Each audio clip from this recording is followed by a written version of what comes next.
ਅਗਲੀ ਖਬਰ ਵੱਲ ਚੱਲੀਏ। ਟਰਕੀ ਦੇ ਵਿੱਚ ਜੋ ਭੁਚਾਲ ਆਇਆ ਆ ਉਹਦੇ ਨਾਲ ਇੱਕ ਬਿਜ਼ਨਸ ਗਰੁੱਪ ਨੇ ਇਹ ਦੱਸਿਆ ਆ ਵੀ 84 ਬਿਲੀਅਨ ਡਾਲਰ ਦਾ ਜੋ ਨੁਕਸਾਨ ਆ ਉਹ ਟਰਕੀ ਦੇ ਵਿੱਚ ਹੋ ਗਿਆ ਆ। ਹੁਣ ਤੱਕ 36,000 ਲੋਕ ਮਾਰੇ ਜਾ ਚੁੱਕੇ ਆ ਜਿਨ੍ਹਾਂ ਦੀ ਕਨਫਰਮੇਸ਼ਨ ਹੋ ਚੁੱਕੀ ਆ ਟਰਕੀ ਦੇ ਵਿੱਚ ਤੇ ਸੀਰੀਆ ਦੇ ਵਿੱਚ ਜਦੋਂ 7.8 ਮੈਗਨੀਚਿਊਡ ਦਾ ਭੁਚਾਲ ਆਇਆ ਸੀਗਾ। ਟਰਕਿਸ਼ ਐਂਟਰਪ੍ਰਾਈਜ਼ ਤੇ ਬਿਜ਼ਨਸ ਕਨਫੈਡਰੇਸ਼ਨ ਨੇ ਇਹ ਦੱਸਿਆ ਹੈ ਵੀ ਸਾਰਾ ਕੁਝ ਬਿਲਡ ਕਰਨ ਨੂੰ 70.8 ਬਿਲੀਅਨ ਤੋਂ ਲੈ ਕੇ 84.1 ਬਿਲੀਅਨ ਤੱਕ ਲੱਗ ਜਾਊਗਾ। ਘਰਾਂ ਨੂੰ ਰਿਪੇਅਰ ਕਰਨਾ, ਬਿਜ਼ਨਸਿਸ ਨੂੰ ਰਿਪੇਅਰ ਕਰਨਾ ਤੇ 10.4 ਬਿਲੀਅਨ ਡਾਲਰ ਨੈਸ਼ਨਲ ਇਨਕਮ ਦਾ ਲਾਸ ਹੋਊਗਾ। 2.9 billion dollar loss of working days ਦਾ ਜੋ ਇਹ ਲਾਸ ਹੋਊਗਾ। ਕਹਿੰਦੇ ਪਈ rebuilding housing, transmission lines, infrastructure, so ਸਾਰਾ ਕੁਝ, ਕਿਉਂਕਿ ਹੁਣ ਉਹਨਾਂ ਨੂੰ ਅਰਥਕੁਏਕ ਪ੍ਰੋਨ ਬਿਲਡਿੰਗਸ ਬਣਾਉਣੀਆਂ ਪੈਣੀਆਂ, ਉਹਨਾਂ ਦੇ ਉੱਤੇ ਵੀ ਜੋ ਕਾਫੀ ਜ਼ਿਆਦਾ ਖਰਚਾ ਆਊਗਾ। 13.4 ਮਿਲੀਅਨ ਲੋਕ ਉੱਥੇ ਦੀਆਂ 10 ਜੋ ਪ੍ਰੋਵਿੰਸਿਸ ਆ ਉਹਨਾਂ ਦੇ ਵਿੱਚ ਇਸ ਵੇਲੇ ਅਰਥਕੁਏਕ ਦੇ ਨਾਲ, ਭੁਚਾਲ ਦੇ ਨਾਲ ਪ੍ਰਭਾਵਿਤ ਹੋਏ ਆ, ਜੋ ਕਿ 15% ਟਰਕੀ ਦੀ ਪੋਪੂਲੇਸ਼ਨ ਬਣਦੀ ਹੈਗੀ ਆ।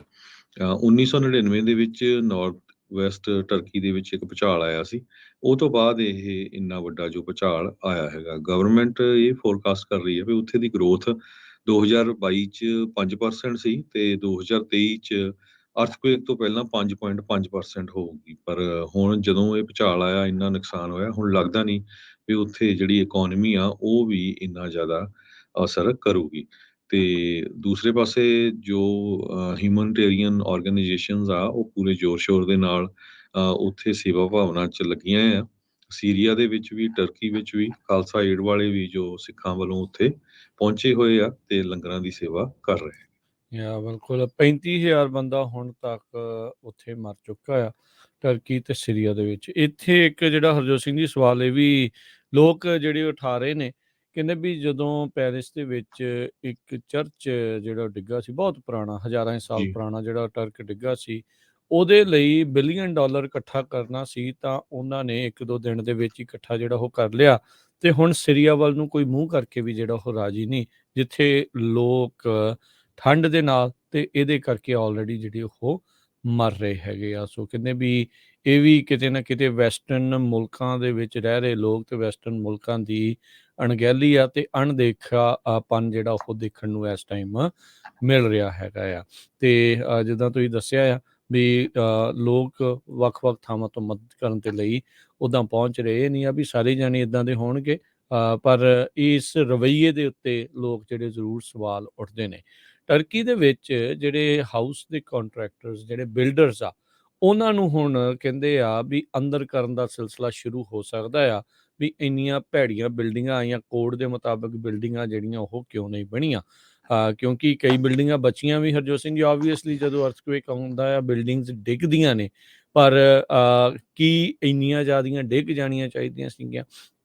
ਯੂਰਪ ਦਾ ਹਿੱਸਾ ਆ, ਵਿਕਸਿਤ ਮੁਲਕਾਂ ਦੇ ਵਿੱਚੋਂ ਇੱਕ ਟਰਕੀ ਜਿਹੜਾ ਉਹ ਮੰਨਿਆ ਜਾਂਦਾ ਆ, ਜਿਹਦੇ ਜਿਹੜਾ ਭੂਗੋਲਿਕ ਤੌਰ 'ਤੇ ਇੱਕ ਅਜਿਹੀ ਥਾਂ ਦੇ ਉੱਤੇ ਆ ਜਿਸ ਦੇ ਕਰਕੇ ਇਹਨੂੰ ਹਰ ਪਾਸਿਓਂ ਜਿਹੜੀ ਮਦਦ, ਰਾਹਤ, ਕਈ ਚੀਜ਼ਾਂ ਜਿਹੜੀਆਂ ਉਹ ਮਿਲਦੀਆਂ ਰਹਿੰਦੀਆਂ ਆ। ਪਰ ਕੀ ਇਹਦੇ ਵਿੱਚ ਹੁਣ ਇਹਨਾਂ ਮੌਤਾਂ ਦੇ ਵਿੱਚ ਕੀ ਉਹਨਾਂ ਕੰਟਰੈਕਟਰਸ ਦਾ ਜ਼ਿੰਮੇਵਾਰੀ ਹੈਗੀ ਆ?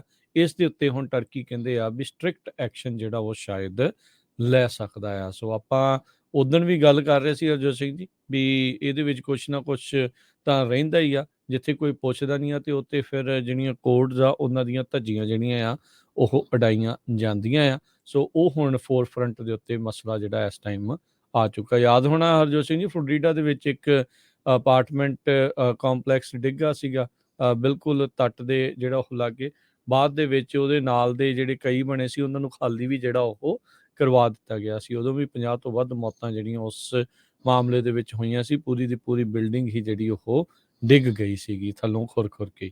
ਸੋ ਇਹ ਹੁਣ ਇੱਕ ਨਵਾਂ ਜਿਹੜਾ ਆ ਉਹ ਮਸਲਾ ਹੈਗਾ ਆ, ਪਰ ਰਾਹਤ ਦੇ ਲਈ ਬਹੁਤ ਜ਼ਿਆਦਾ ਜਿਹੜਾ ਇਸ ਦੇ ਵਿੱਚ ਲੋੜ ਪੈਣ ਵਾਲੀ ਆ ਤੇ ਲੰਮਾ ਸਮਾਂ ਜਿਹੜਾ ਆ ਉਹ ਇਸ ਦੇ ਵਿੱਚ ਲੱਗੇਗਾ ਇਹਨਾਂ ਥਾਵਾਂ ਨੂੰ ਮੁੜ ਦੁਬਾਰਾ ਖੁਸ਼ਹਾਲ ਬਣਾਉਣ ਦੇ ਲਈ।